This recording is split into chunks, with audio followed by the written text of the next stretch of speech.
Hi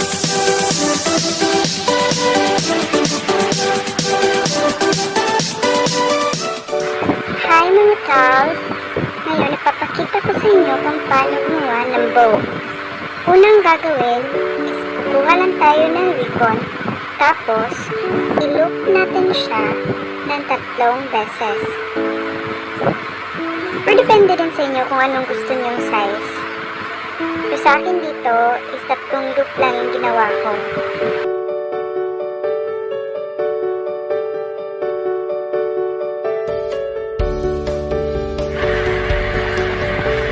Kinuha ko yung center ng loop. Tapos,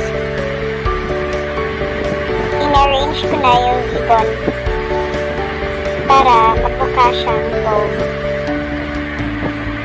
Yan.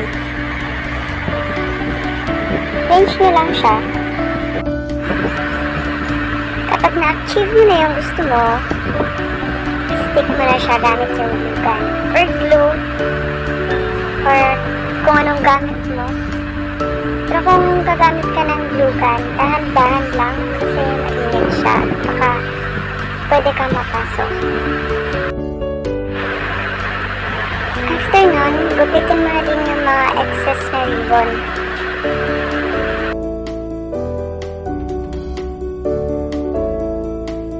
Gumawa ako ng 2 kulay na bow. Yung dark blue at saka yung lighter na blue. Ang ginawa ko dito is pinagdikit ko lang yung 2 kulay para mas maganda siyang tingnan.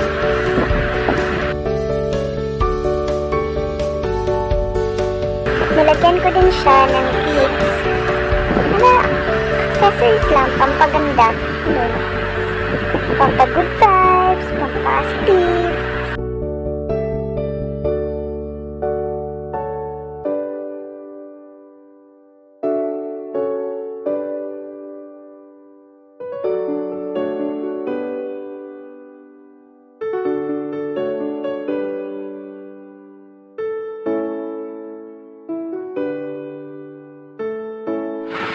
So, ayun mga katals, pwede mo na siyang idikit.